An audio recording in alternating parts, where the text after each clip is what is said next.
BMW arabalarını hepimiz biliriz değil mi? O efsanevi sürüş keyfi. Peki ya size BMW'nin aslında araba yapmak gibi bir niyetinin hiç olmadığını söylesem?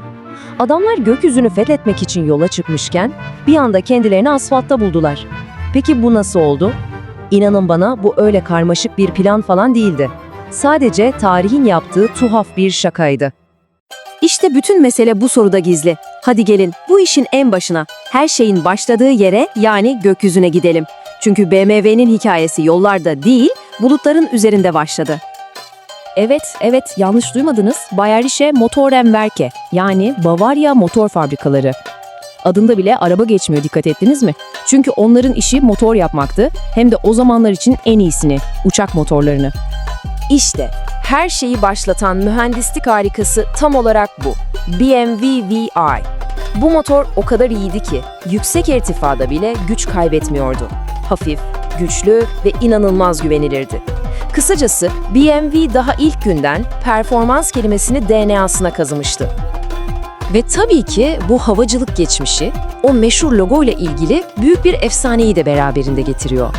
Çoğumuzun inandığı o hikaye. Hani dönen bir uçak pervanesi. Kulağa çok havalı geliyor, kabul edelim. Ama gerçek şu ki logo aslında memleketleri olan Bavyera'nın mavi-beyaz renklerine bir saygı duruşu. İşte hikayenin en can alıcı noktasına geldik. Her şey mükemmel giderken göklerin kralı olan bir şirket nasıl oldu da rotasını tamamen değiştirip asfalta inmek zorunda kaldı? Cevap tek bir kelimede saklı.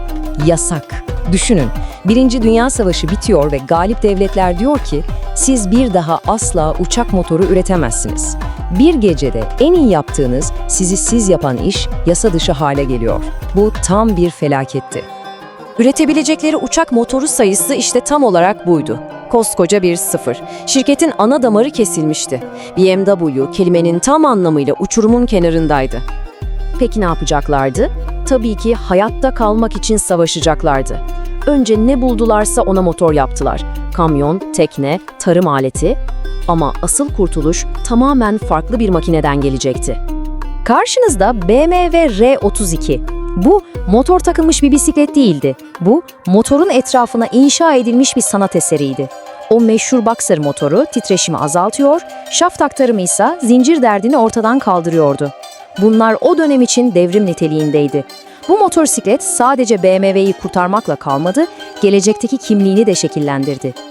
Başarısıyla yeniden ayağa kalkan BMW gözünü artık yollara dikmişti.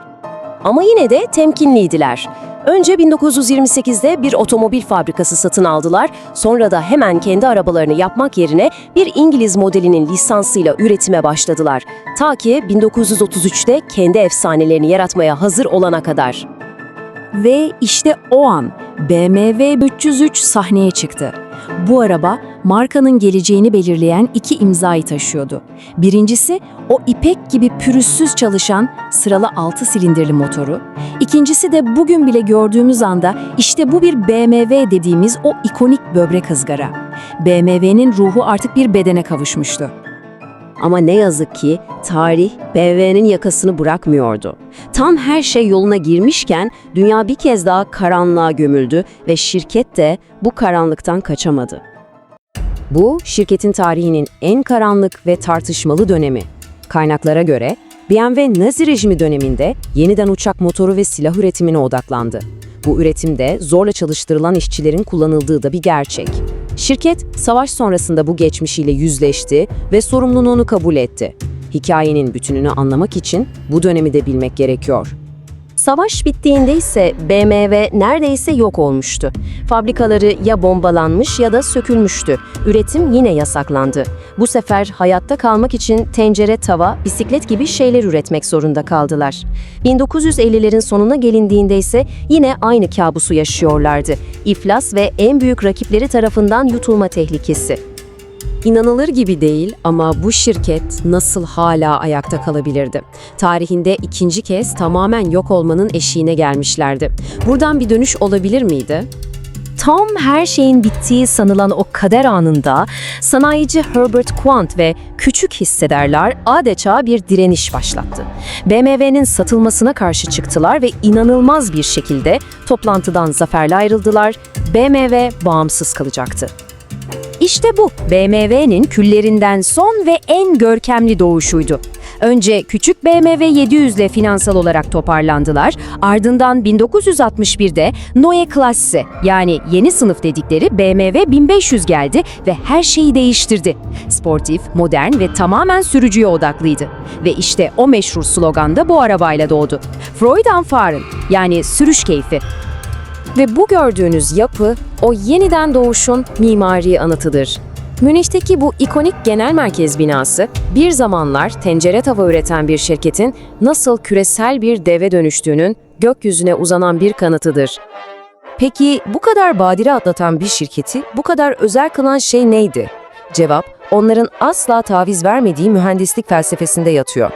Her şey sürücü için tasarlanır. Kokpit size doğru dönüktür. Motor gaz pedalına dokunduğunuz an cevap verir ve hafif şasi sayesinde araba sanki düşüncelerinizi okuyormuş gibi hareket eder. İşte bu BMW'yi BMW yapan adeta bir mühendislik şiiridir. Sonuç olarak görüyoruz ki BMW'nin hikayesi aslında pürüzsüz bir otobanda ilerleyen bir başarı öyküsü değil. Bu yasaklarla, krizlerle ve her seferinde ayakta kalma mücadelesiyle dolu tam anlamıyla bir hayatta kalma destanı. Belki de BMW'nin hikayesinden çıkarılacak en büyük ders budur. Gökyüzünde kalmaları yasaklandı, bu sayede yolların efsanesi olabildiler. Kader onlara yapmak istedikleri şeyi değil, olmaları gereken şeyi verdi.